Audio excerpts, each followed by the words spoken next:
Hello my friends, it's the Game Boy Geek here, and today you'll be a CEO for a construction giant trying to grow the corporate revenue. Now you'll be doing so by engaging with profitable projects while also keeping a positive corporate image by engaging with environmentally friendly projects. So, a balance between profitable projects and environmentally friendly projects are the key to growing your company while keeping your reputation high. Construction Fever is for 3 to 5 players, ages 13 and up, and takes 45 minutes to play, and is published by Ninja Star Games. Now it's on Kickstarter right now, so I'm going to show you how the game works, and then we'll come back here and I'll see you on the other side.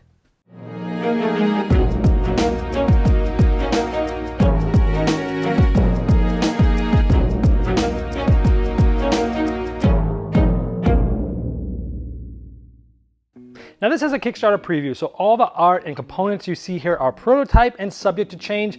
You're going to want to check the final Kickstarter project link in the description of this video to see all the final art and components. The object of the game is after 10 rounds to have the most profit, and that's going to be tracked by these credit tokens. There's 2 types of projects in the game, black projects and green projects. Now the black projects are high in profit, and they're going to allow you to gain profit if you're able to bid and win this. However, they're going to give you negative reputation. But the green type of projects are going to be less profit, but they're going to enhance your reputation. And this is important because at the end of the game, your reputation needs to be high enough or you cannot win regardless of how much profit you make. Now, each of those 10 rounds go through some different steps. We've already set up sort of the round for this first one. And what we would do is we flip over 1 black project, 1 green project. There's a deck of each of these, and not all the cards are used every game. A couple of each are left out. We've put a certain amount of credits here. Underneath here, this is the amount of profit that this is going to start with. And now we're ready to move on to the next phase.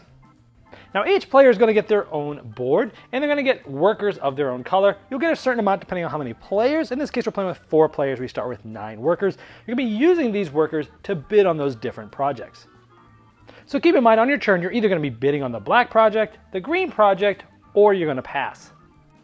Now if you're bidding on the green project, you'll take a certain amount of workers that you want to bid, and you're going to put it to the right. This is your bidding area on your board. In this case, I'm going to bid for 2 workers.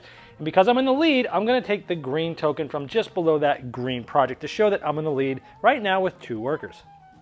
Then it will go clockwise. If somebody else outbids me for the green one, they will get this, and these will go back to my board. However, if it comes back to me clockwise and I still am the leader of either the green or the black project, I must pass to the next player. Now passing does not mean you're out for the round. The round keeps going until everyone successively passes. This just means if you're in the lead for one of the 2 projects, you can't add to that lead or swap and start bidding on another project until someone's taken that lead from you. Now, let's say instead of bidding on this green project, we want to bid on the black one. How this works is when you bid on the black project, you must move anywhere between 1 or more of the credits underneath this black project and move it to the green project. Let's say in this case we just do 1, but you could do as many as you want, but you have to do at least 1. This is moving the credits over here, and this is how many credits the player who wins this one will actually get. So over the course of a round of different biddings of this, sometimes this one can actually even become more profitable in certain times. Now this actually tells you how many workers you need to place from your board in order to do this. So in this case it's 2 workers. And so now here I've moved my 2 workers to my bid area, and now this shows me I'm the leader of that black project. Now you'll be outbid for this black project by the next player that also bids on it by moving the right amount of workers and putting at least 1 credit over to the green project as just discussed. And just like the green project, if you're outbid, your workers go back to your headquarters where you can use them to bid again. And so players will go clockwise order, either passing or bidding, as I just showed on either black or green project, until all players have successfully passed. So let's say this is how the projects looked after all players have successfully passed. The player that won the green project is going to take all the credits that's below there and take the card that was won. And they'll put the credits on the left side of the board. That's where credits are held. They'll take all of the workers that they use to bid for this card. They'll move them up next to the card. And the card will just go here temporarily. This is going to move here in the next phase. Now the player who won the black project will do something similar. They're going to take the card and put these credits to the left of their board. Now you put the credits where they belong, and you put the card right here face down. And once it's face down, you can't look at it again throughout the game. So you can't sort of keep track of how much reputation you've lost in the past. If there was already a card there from a previous round, you just place it right on top of it like that. And you'll take your workers and put them on the card. If there are already workers there, you just add them there from previous rounds. Now, if you remember, the player who won the green project got the credits that were below it, but now they're also going to end up sharing the positive reputation with either the player to their left or their right, because these two players are going to be bidding to also gain this. And to do this, each player is going to take all the workers that are available on their board, which are in this sort of bottom block. They're going to put them in their hands. And then they're both going to secretly reveal how many workers they bid with. Whoever bid with the most is going to win. If it's tied, the player closest clockwise manner to the player that won the card is going to win it. So the green player won. It's going to go in between that player and the player that originally won the card. So they're going to be able to be sharing this 6 reputation at the end of the game. So it goes in between them, but it goes face down so you can't look at it. Now, all of the workers that this player used to get it, and all of the workers that this player used to bid to also share that card, go on this card. If there were other cards there from previous rounds, you'd stack them. And if there were workers there from last round, you would just add them to them like this. Now, in successive rounds, you'd go through doing the same type of thing. You'll be putting new cards here and putting the credits and following the instructions that I've already showed you. Then you go to the workers resting phase. I didn't go over this in the first time through because we didn't have anything won. But in this case, if you've won the black project, you'll take one of these and place it right into one of the 3 spots in your resting area.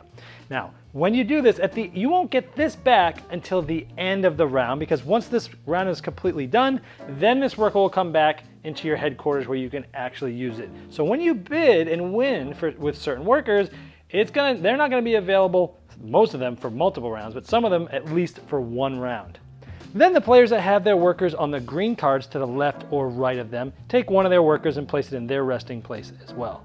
Now there's 3 total spots because you could, in theory, get 3 back in a round. 1 for a card next to you on the right that's green, 1 to the card that's to the left of you that's green, and you could have won a black project that round. So this will continue for the 10 rounds. At the end, you'll do final scoring. To score, you'll look at each of your workers that's still in your headquarters, and for each of these stars, you're going to gain a reputation. You then reveal the cards that are the green projects between you and both your neighbors, and you would add up all the reputation positively on those green cards on both sides. You'd then flip over all the face down black project cards you've won, and you will subtract from those positive reputation numbers all of the negative reputation numbers, and you'll have a certain amount of reputation. You'll also calculate your profit, which is all the credits you've gotten throughout the game, and any workers that are still in your headquarters that are on top of one of these credit marks. You'll add all that up. Whoever has the most profit wins. However, depending on where you are with reputation will possibly make you not win. You might be disqualified. So only the top 3 players are eligible to win the game. So if you're playing a 4 or 5 player game, only those top 3 players, the ones below that, cannot win. And when I say below that, when you talk about your total reputation. So if you're in the bottom 2 in a 5 player game or the bottom 1 in a 4 player game, then you can't win no matter how much profit you have because your reputation's too low. Now, if you're playing a 3 player game, just the bottom 1 cannot win. The top 2 players are eligible. Now, if the bottom players are tied with the lowest reputation, then no players are eliminated. And the eligible player, meaning they weren't eliminated by low reputation, any eligible player that has the most profit will win. Well, there you have Construction Fever, and as I showed in the overview, it features unique gameplay by incorporating 3 distinct bidding systems where you have to manage your corporate reputation and workers well to become the next industry giant. Now, if you'd like to learn more about the project, see all the final art and components, I've placed the link below me right to the Kickstarter project page, and I'm sure the fine folks at Ninja Star Games would love your support.